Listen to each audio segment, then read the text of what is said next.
Assalamualaikum warahmatullahi wabarakatuh. Waalaikumsalam warahmatullahi wabarakatuh. Selamat pagi menjelang siang semuanya. Pagi menjelang siang. Sebelumnya saya ingin ucapkan terima kasih kepada Ibu Melia Mida Rahmayani SMAK selaku dosen pengampu mata kuliah pengantar ilmu ekonomi makro yang telah memberikan kami kesempatan untuk mempresentasikan hasil diskusi kelompok kami mengenai penawaran uang dan kegiatan ekonomi negara. Tak lupa juga kami ucapkan terima kasih kepada teman-teman yang hadir di perkuliahan hari ini. Sebelum masuk ke materi, izinkan kita memperkenalkan diri terlebih dahulu. Dari saya Novita Fitriani, saya di sini selaku menjadi moderator yang akan memandu jalannya presentasi kelompok ini. Lalu di sebelah saya ada rekan-rekan saya. Perkenalkan, nama saya Febrian Putra. Saya Nela Suci Rahmawati. Saya Lesti Mamadiana. Saya Surmatia Puspasari. Baik, selanjutnya langsung aja ke pemaparan materi. Yang pertama itu mengenai pengertian penawaran uang dan kegiatan ekonomi negara. Silakan. Oke, langsung aja. Jadi penawaran uang dan kegiatan ekonomi itu adalah dua hal yang saling berkaitan. Di mana penawaran uang itu merupakan jumlah uang, baik uang kartal maupun uang viral yang disediakan oleh pemerintah atau bank sentral untuk digunakan dan dimiliki masyarakat dalam bertransaksi. Nah, uang kartal itu adalah uang kertas dan logam yang sering digunakan oleh masyarakat dan kita juga.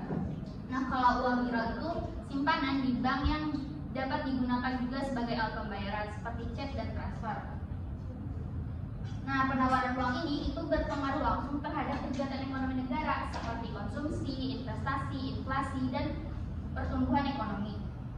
Dengan mengatur jumlah uang beredar, pemerintah itu dapat menjaga stabilitas ekonomi negara dan mendorong pembangunan nasional. Terus ada penawaran dan harga menurut pandangan klasik. Semenjak beberapa abad yang lalu, ahli-ahli ekonomi sebelum Keynes, terutama ahli-ahli ekonomi klasik, telah menganalisis efek bagi masyarakat dari perubahan penawaran uang ke atas tingkat harga dan kegiatan ekonomi negara. Analisis yang menjelaskan tentang hubungan di antara penawaran uang dengan tingkat harga dan kegiatan ekonomi negara itu dinamakan teori keuangan. Nah, teori keuangan ini itu dibedakan dalam dua bentuk, yaitu teori kuantitas dan teori sisa tunai. Tapi menurut pandangan pokok teori dua ini tuh semuanya tuh sama aja. Jadi yaitu perubahan dalam penawaran uang itu akan menimbulkan perubahan yang sama persentasinya dengan tingkat harga. Nah, kenaikan penawaran uang juga itu akan menaikkan harga pada tingkat yang sama, dan penurunan penawaran uang akan menurunkan harga pada tingkat yang sama juga. Contohnya, jika uang beredar naik 20%, maka harga barang juga naik 20%. Misalnya, harga beras itu awalnya 10.000 per kilogram. Karena ada penawaran uang naik, maka harganya jadi 12.000 per kilogram. Ini itu menunjukkan bahwa kenaikan penawaran uang menyebabkan kenaikan harga dalam persentase yang sama. Lalu ada faktor yang mempengaruhi penawaran uang.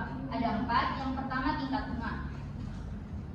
Bunga itu merupakan imbalan jasa atas pinjaman uang. Nah, imbalan jasa ini merupakan suatu kompensasi kepada pemberi pinjaman atas manfaat ke depan dari uang pinjaman tersebut apabila diinvestasikan. Yang kedua ada tingkat inflasi. Nah, inflasi ini itu disebabkan oleh dua hal, yaitu tarikan permintaan dan tekanan produksi atau distribusi. Tarikan permintaan ini itu lebih dipengaruhi dari peran negara dalam kebijakan moneter yang dilakukan bank sentral. Inflasi ini terjadi akibat adanya permintaan total yang berlebihan yang biasanya itu dipicu oleh membanjirnya likuiditas di pasar sehingga terjadi permintaan yang tinggi dan memicu perubahan pada tingkat harga. Sedangkan tekanan produksi atau distribusi itu lebih ke kondisi ketika proses produksi atau penyaluran barang dan jasa mengalami hambatan, gangguan atau kenaikan biaya yang dapat mempengaruhi ketersediaan barang atau langkah di pasar dan menyebabkan naiknya harga juga. Lalu yang ketiga ada pendapatan nasional. Nah, pendapatan nasional itu dipengaruhi oleh permintaan dan penawaran agregat. Permintaan agregat itu menunjukkan total permintaan barang dan jasa pada berbagai tingkat harga. Sedangkan penawaran agregat itu mencerminkan total penawaran dari perusahaan perubahan pada keduanya dapat mempengaruhi harga, pengangguran, dan aktivitas ekonomi. Konsumsi juga menjadi salah satu faktor penting yang mempengaruhi pendapatan nasional. Yang terakhir ada nilai tukar rupiah. Jika nilai tukar rupiah menurun, pemerintah akan menurunkan jumlah rupiah yang beredar sehingga sesuai hukum keseimbangan permintaan dan penawaran. Tingkat bunga akan naik dan nilai rupiah pun terangkat. Nilai tukar yang didasarkan pada kekuatan pasar akan selalu berubah di setiap kali nilai-nilai satu dari dua komponen mata uang berubah.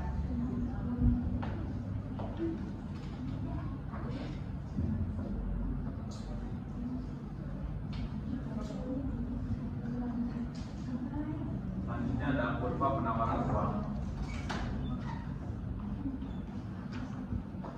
Penawaran uang atau MS tidak dipengaruhi oleh tingkat bunga atau M. Lalu penawaran uang atau jumlah uang yang beredar ditentukan oleh pemerintah dan sistem bank. Lalu yang selanjutnya ada kurva penawaran uang atau MS1 dan MS2 berbentuk tegak lurus atau tidak elastis sempurna, yang berarti perubahan dalam tingkat bunga atau R tidak akan mempengaruhi penawaran uang atau MS. Yang selanjutnya ada teori kuantitas.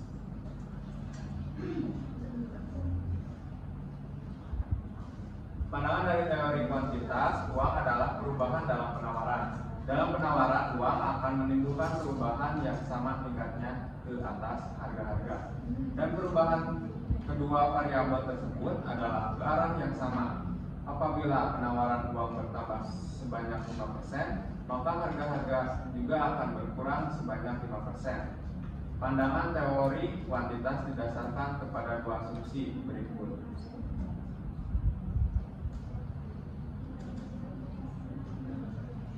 Yang pertama adalah peredaran uang atau fee adalah tetap. Yang kedua ada kesempatan kerja penuh selama tercapai dalam ekonomi. Oleh karena itu, jumlah barang-barang adalah tetap dan tidak dapat ditambah. Selanjutnya ada teori kuantitas uang. Ada kritik-kritik utama yang dikemukakan ke atas teori kuantitas sebagai berikut. Pemisalan bahwa T adalah tetap kurang tepat. Asumsi ini berarti berhubungan dengan keyakinan bahwa perekonomian selalu mencapai tingkat kesempatan kerja penuh. Lalu yang selanjutnya ada laju peredaran uang tidak selalu tetap dalam jangka pendek ataupun jangka panjang. Ada beberapa faktor seperti tingkat suku bunga, tingkat inflasi, dan keyakinan masyarakat terhadap perekonomian.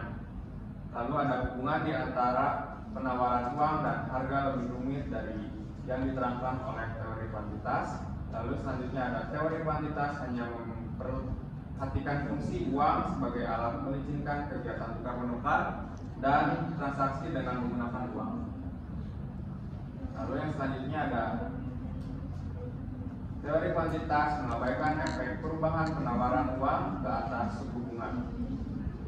Asumsi utama pada hal ini adalah perubahan jumlah uang beredar atau penawaran uang akan langsung dan proporsional mengaruhi tingkat harga, sementara pengaruhnya terhadap suku bunga diabaikan. Ini ada teori sisa tunai.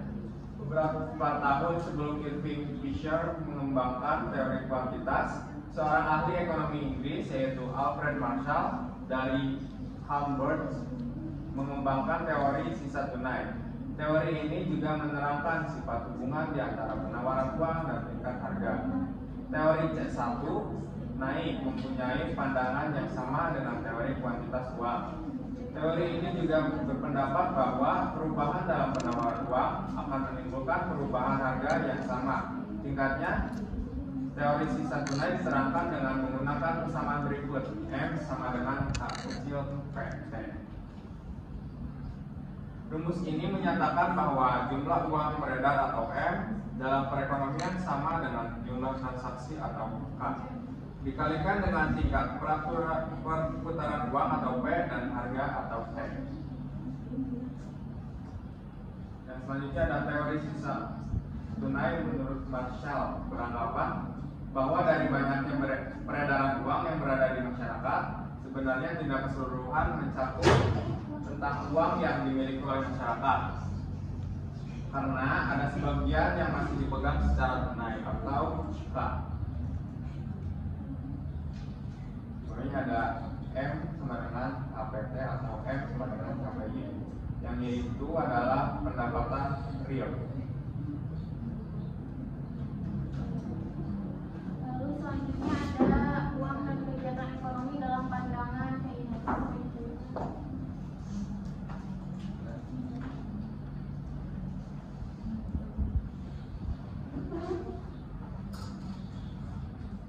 Menurut pandangan ahli-ahli ekonomi klasik seperti yang telah dijelaskan di bagian awal, analisis Keynes berkeyakinan bahwa pengangguran selalu ada dan menyebabkan tingkat kegiatan dalam ekonomi belum mencapai tingkat maksimum.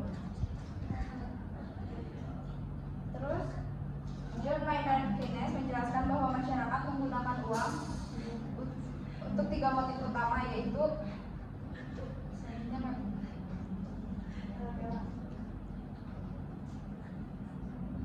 ada motif transaksi, di mana motif transaksi merupakan timbul karena uang digunakan untuk melakukan pembayaran secara reguler terhadap transaksi yang dilakukan, seperti kegiatan sehari-hari, membeli barang dan jasa, untuk uang makan, ongkos, dan sebagainya. Yang kedua yaitu ada motif berjaga-jaga. Untuk motif berjaga-jaga itu maksudnya menghadapi keadaan yang tak terduga seperti asuransi. Dan yang ketiga yaitu motif spekulasi, yaitu faktor yang mempengaruhi besarnya jumlah permintaan uang dalam motif ini ada besarnya suku bunga mencari keuntungan di masa depan, seperti membeli obligasi saat turun dan dijual saat naik. Mekanisme transmisi, yaitu analisis Keynes percaya bahwa pengangguran menunjukkan kegiatan ekonomi yang belum optimal. Ada 2 kebijakan pemerintah yang dapat diintervensi, diantaranya yaitu menaikkan pengeluaran agregat melalui perubahan pengeluaran pemerintah dan komponen pengeluaran agregat lain seperti ekspor dan investasi. Dan yang kedua yaitu menambah penawaran uang. Dengan cara ini suku bunga bisa turun, mendorong investasi dan konsumsi serta meningkatkan pendapatan nasional.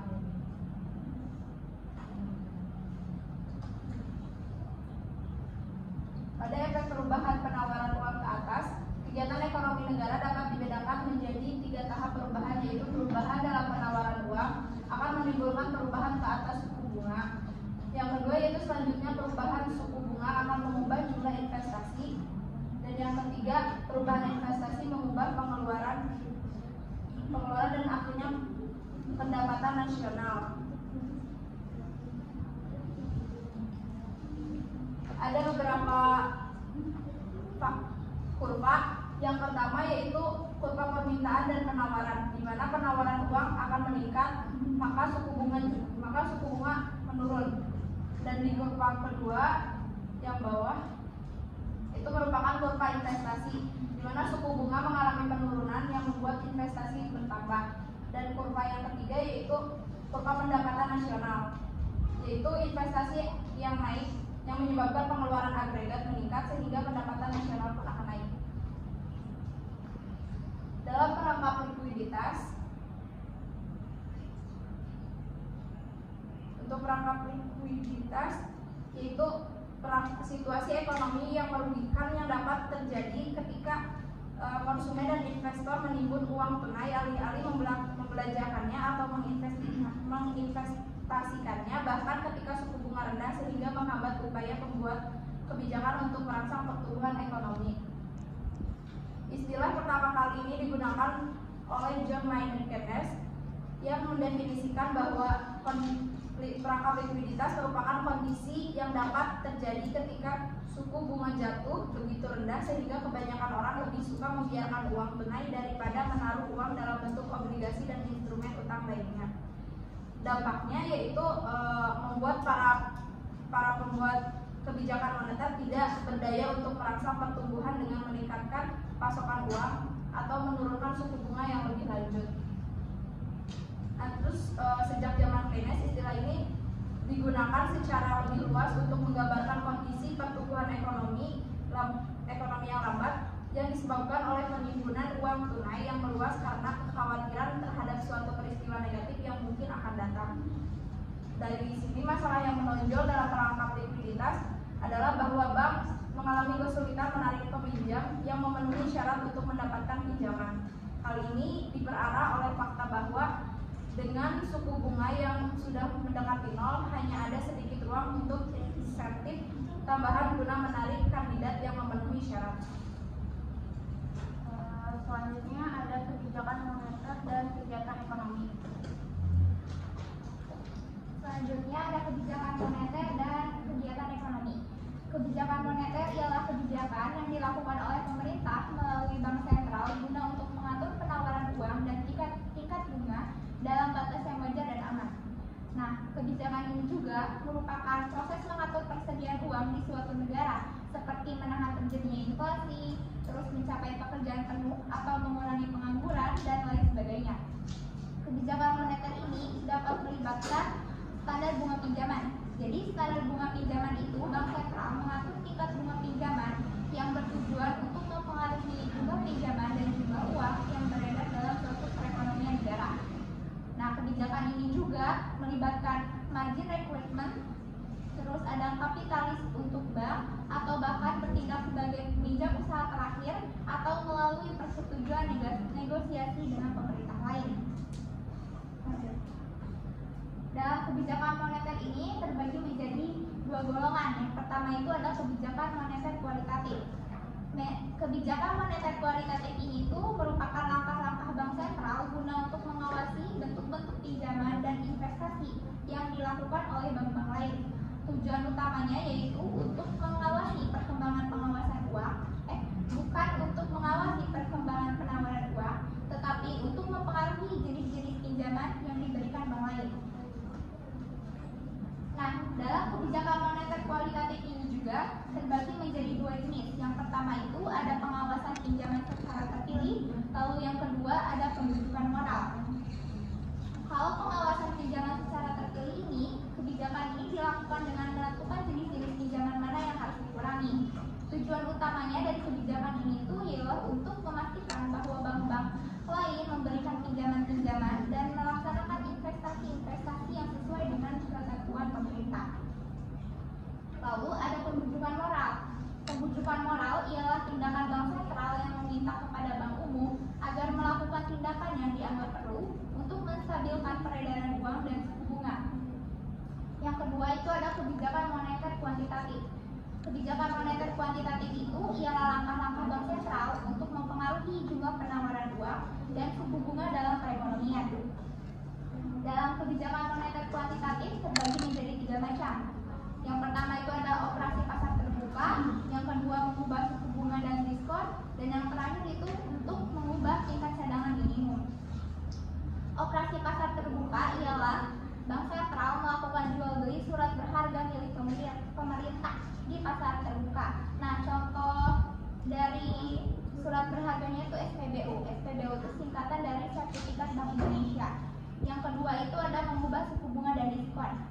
Jadi bank sentral membuat perubahan suku bunga yang harus dibayar oleh bank-bank lain guna untuk mempengaruhi kegiatan ekonomi. Lalu yang terakhir itu ada mengubah tingkat cadangan minimum. Mengubah cadangan tingkat minimum ialah perbandingan antara uang tunai yang ditahan perbankan dengan jumlah simpanan nasabah. Jika bank sentral meningkatkan besaran cadangan minimum milik bank umum, ini akan mengurangi jumlah peredaran uang di masyarakat. Sebaliknya, apabila bank sentral mengurangi besaran cadangan minimum, akan menambahkan jumlah uang yang beredar. Selanjutnya ada isu-isu yang sedang viral ya mengenai penawaran uang dan kegiatan ekonomi. Nah, ada nih beberapa contoh. Yang pertamanya itu ada isu viral mengenai penawaran uang dan penipuan menjelang Lebaran 2025 waktu itu ya. Ternyata tuh lonjakan permintaan uang baru tuh banyak banget guys, kayak meningkat. Itu tuh kayak kan kita juga buat THR ya biasanya. Nah, karena kondisi itu banyak banget oknum-oknum yang gak bertanggung jawab yang membuka jasa penukaran uang online gitu. Dengan ini kita transfer uang tuh langsung dikirim, padahal uang hilang jadi kita merugi. Nah, kasus ini teh viral di TikTok sama Instagram, di mana masyarakat membagikan pengalaman mengenai penipuan penukaran uang baru secara online.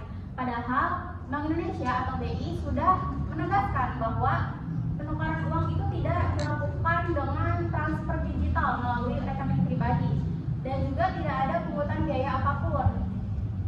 Nah, BI juga sudah menyediakan layanan resmi seperti aplikasi pintar dan juga kas keliling gitu. Jadi masyarakat diimbau untuk selalu menggunakan jalur resmi BI dan tidak tergiur penawaran online yang tidak jelas sumbernya. Selain itu, BI juga menegaskan tidak ada kasus signifikan mengenai beredarnya uang palsu menjelang Lebaran 2025. Tetapi BI terus mengedukasi masyarakat untuk mengenali ciri-ciri uang yang asli mana, yang palsu mana. Ini tuh demi keamanan kita untuk bertransaksi. Lalu yang kedua ada isu kegiatan ekonomi dan penawaran uang mengenai lemahnya daya beli masyarakat. Meski BI sudah mengatur penawaran uang dan penurunan suku bunga untuk mendorong ekonomi, ternyata daya beli masyarakat di awal tahun 2025 itu mengalami pelemahan. Hal ini tuh dipicu oleh apa sih? Ternyata hal ini tuh dipicu oleh krisis global, lalu juga ada PHK massal, ada juga berkurangnya aktivitas ekonomi selama Lebaran. Tapi ya, uang beredar tuh memang tetap tumbuh, tetap berjalan gitu loh. Tapi tetap belum cukup buat membalikkan pelemahan konsumsi dan pertumbuhan ekonomi secara nasional. Akibatnya pendapatan rumah tangga jadi turun, konsumsi dan pengeluaran juga melemah, lalu dampaknya membuat pertumbuhan ekonomi juga ikut melambat. Lalu yang ketiga, isu soal BI mempertahankan BI rate di 5,75% untuk menjaga inflasi dan dorong ekonomi. Pada April 2025, Bank Indonesia memutuskan pertahanan suku bunga acuan atau BI rate di 5,75% dengan tujuan utama untuk menjaga inflasi di target 2,5% plus minus 1%. Nah, itu juga untuk menjaga stabilitas nilai tukar rupiah dan mendukung pertumbuhan ekonomi di tengah ketidakpastian global ini. Lalu Gubernur BI Peri Warjio menegaskan meski ada tantangan seperti melemahnya daya beli masyarakat, BI mempunyai solusi, yaitu memperkuat kebijakan pendukung seperti insentif likuiditas untuk sektor prioritas dan juga memperluas sistem pembayaran digital untuk UMKM dan juga untuk perdagangan lainnya. Nah, kedepannya BI siap untuk menurunkan suku bunga jikalau ekonomi membaik seperti itu. Tapi BI juga menegaskan kepada masyarakat bahwa tetap waspada terhadap risiko global yang ada. Nah, mungkin itu juga jadi penutup materi untuk pemaparan materi mengenai penawaran uang dan kegiatan ekonomi negara. Selanjutnya mungkin sesi tanya jawab.